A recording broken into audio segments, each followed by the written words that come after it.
Spain has a revamp.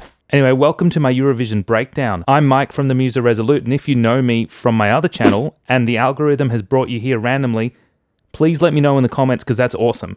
This is where I'll be doing more detailed Eurovision breakdowns, reaction analyses moving forward starting next year, and Eurovision content all round with a music focus. And it was because of comments on my other video from my other channel about Spain's revamp, which is why I'm here. I recognize that there is the live performance from the national finals and the video clip, which is significantly different in its own right. Usually the one that I've heard in the car is just the one that I've constantly heard from the national final. So by the end of this video, you're going to have a more detailed analysis on the new version versus the older version and my opinion on whether I think it's better or not. Bear in mind, I do understand this is a studio version, but we know Melody can sing. We know she can sing. So it's kind of shocked me when I'm looking at the odds here and that I see with Eurovision World's new betting that you can bet on the big five and who's most likely to win, I guess. And whilst I don't think Spain is going to win this year, it's kind of weird that it's in 5th place. It's certainly stronger objectively than Germany. This is going to be with a music focus, and I think you're going to learn something new here. So let's do this.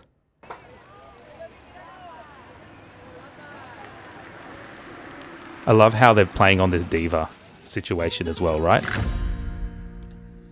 Desde que era bien pequeña, antes de saber andar, fui del mundo la rumbera, para mí era tan normal. So initially, like, this introduction is so different, and this microphone is annoying me. There you go, it's kind of in my way. This introduction is so different. And when I say introduction, I mean the first verse. You've got these beautiful string accompaniment. You've still got the maintenance of that guitar accompaniment as well, but it is way more acoustic straight up. And we have that beautiful string counter melody straight up. I know this is a studio version, but this is about 3,000 times better than the introduction and then the first verse already of the national final. For the reason that we get something more raw. It hasn't blasted us straight away. And we have this beautiful play of a violin counter melody at the top, which I feel like plays into the whole concept of diva, right? Esa Diva, that diva. And that diva is Melody. Melody in that respect is the artist, whose name is literally melody, which means tune, the tune of something in music. So what better than to have a wonderful violin string counter melody going up at the top, complementing her beautiful vocal tone. This straight up is so much better.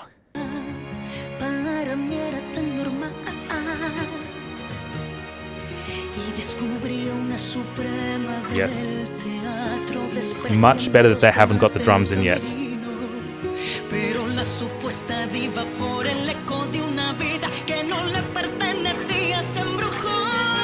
Yes, yes. That is a much better change. Splitting up that syllable, it's a little bit gimmicky. And to have that change where we have her holding the note, having the violins at the back while she's holding that note, doing that melody at the same time is so effective. While she's holding that note, and then it being repeated in the vocals with a little bit of electronic manipulation to really, as a callback to contrast with that long note. But let's listen to how that sounded. And it's just, I wanted to give my opinion at the end, but I'm sorry, I'm ending up not doing that.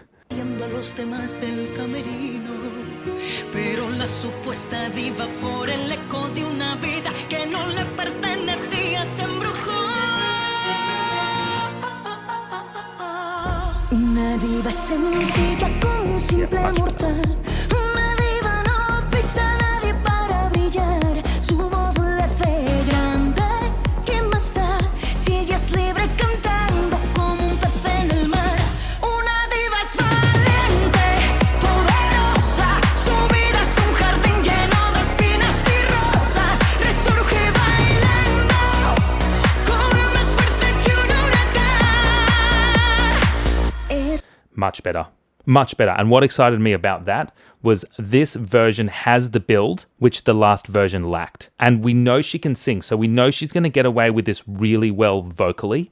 That build into the chorus worked so well because it wasn't so thick. And then in the second half of the chorus, we then were able to add that harmony and more going on in the percussion to really make it more powerful. This works so much better as an arrangement than the national finals performance, hands down. And when people were saying in the comments that there's a revamp and it was a little bit more techno and whatever, I was a little bit worried. But this is not really that techno in my opinion. It's got a really good mix of some techno aspects, but also your acoustic aspects, which work so well, that guitar, the violin, the strings in general. The build in this works.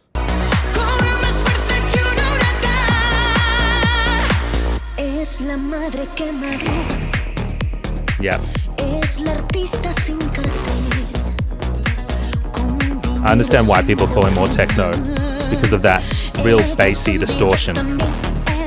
But it works. It works.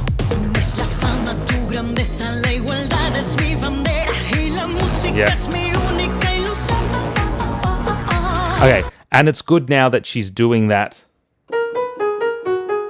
in the vocals because we've already established that theme before in the strings, which is brilliant. And what I really like about it is how it hasn't built up too much here. This is where I've heard up to. I haven't heard the second chorus of this version yet, so I'm hoping that it goes back down again a little bit, taking the percussion away and then blasting us in the second half of that chorus. But that distortion at the bottom, perfect. Perfect.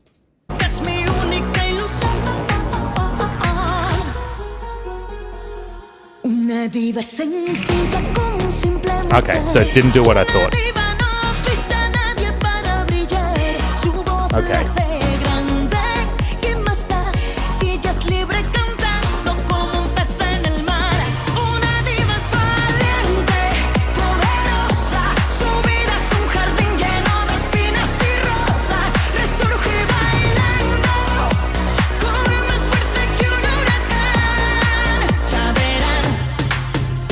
And now we've got the dance break. I'm not sure. That call and response didn't work for me. Let me know what your thoughts are on that call and response. It kind of came out of nowhere. I know I said I would have liked it to kind of go down. That's not my choice. I'm not the mastermind behind this, nor could I do any better. But this, in my opinion, wasn't a great change. No.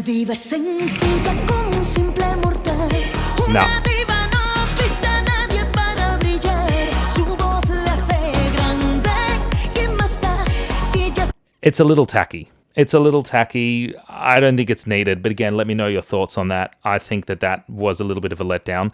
But the excessive use of percussion is really not a problem for me here. It really was that call and response, which was meh. I'm going to get used to it listening to it anyway, but no.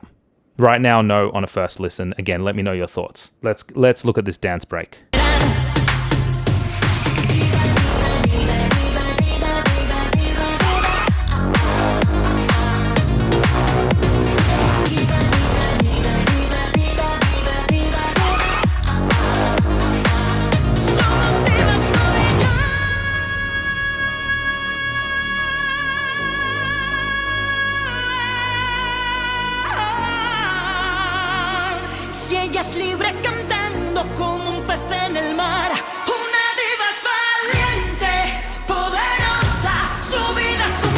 Yes.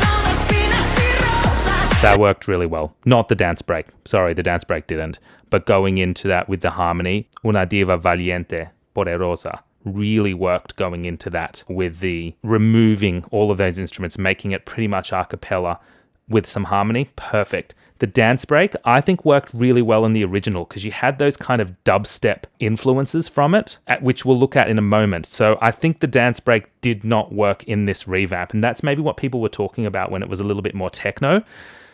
The beginning was really great. So let's see how this ends. We're going to compare it a little bit to the other one, then I need to know your opinions.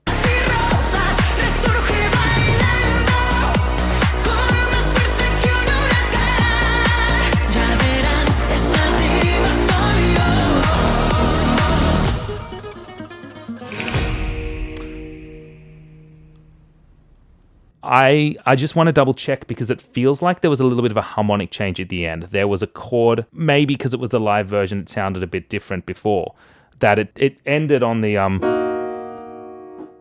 tonic, which is the chord, which is that home key, right? But I feel like I went to another chord just before that, which was very interesting and which I really liked. And maybe it was in the original too, but let's see.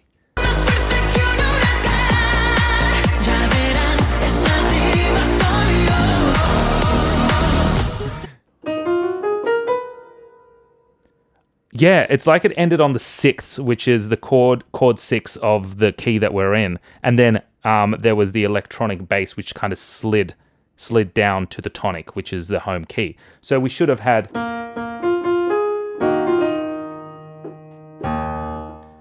Whereas we had something like this.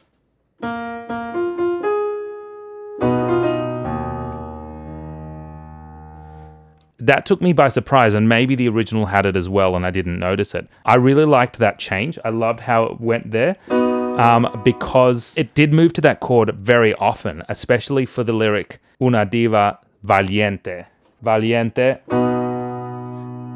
poderosa. And that was a shift to major tonality, which means that we have more hope, we have more happiness, we have more strength. And that chord change was very effective in the song. And they used it right at the end and then moved straight back to the minor chord, which we want anyway because it feels final. However, they had that bass which kind of slid down into it, which was unexpected.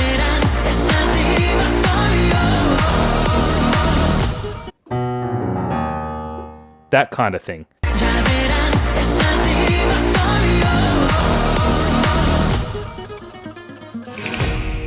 So did that happen in the original? And I want to compare that dance break because I feel like the dance break really lacked in this. It really did, which was disappointing because the introduction was amazing. The first chorus was amazing. The second chorus had that weird call and response. The dance break was a letdown, and the last chorus here was great. So the dance break here itself, as I mentioned, it had more of a dubstep influence, more prolonged uses of silence, which I think are very effective.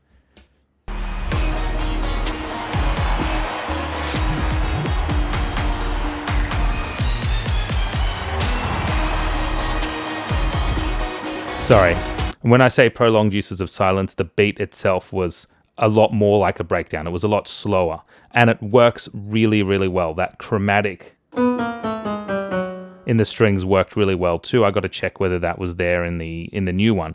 But this dance break, in my opinion, works because it breaks up what we were used to, whereas the other one just kind of continues on with that tempo. And it's not about that much of a tempo change because it's all relative. It's not like a weird kind of tempo change. It may have gone to half kind of time, which still feels like the same tempo, but like half as fast. But this was much better.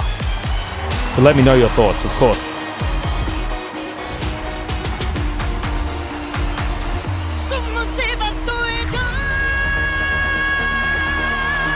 Yeah.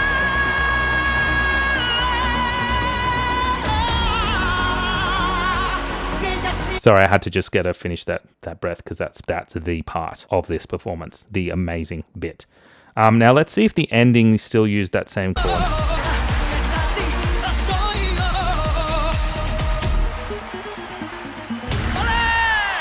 Yeah, it kind of does, but not as strong. I do like that use of it at the end. The sliding down, it's not really sliding in that respect. I can't just do it on the keyboard. I might be able to. I've got some functionality on here, but I think was a little bit too strong. So it may be better if they pull back on that a little bit. So my verdict, I wanted to come in saying I like it better, and I kind of do. But like I mentioned, there are some things which worried me a little bit about it. As I said, the call and response in the second chorus, which really didn't work. It was gimmicky. The dance break, which was again a little bit the original one worked because it went into halftime and it worked very well to break everything up. And that last chord change, which was strong, but could have been a little bit weaker in its bass with its sliding down. But what I really loved about this is especially the way that it moved in to a more acoustic symphonic version, which I believe she also has one of, so I'm going to do a video of that. And it was beautiful. It really outlined that meaning of diva, and she grew in power, but she has a very, very strong vocals. And that first section with those violin counter melodies, the absence of the drum beat, really worked in terms of building it up and going into the first chorus. Amazing. So, I don't know which one I like better. I thought I was going to like the new one better, but the question is, do the positives outweigh, in my opinion, the negatives? Let me know your thoughts. Which one do you like better and why? That's what I want to know. And I know that going onto the Eurovision stage, the staging is going to be a big defining factor of this, and I think it's going to be amazing regardless. Just a little bit disappointed about the dance break. Thank you so much for your support. Check out my other videos because I am trying to grow and build this channel. It's just popped up out of nowhere, and I really want to be that Eurovision presence for you guys to be able to have that music breakdown and to have that alternate view of what's going on, rather than just talking about, you know, I like this or I don't like this, but actually give you some knowledge in this and give you a reason to go, wait a second, this is, I'm putting into words why I like what I like about these Eurovision songs. Thank you so much for watching. Take care. Until next time.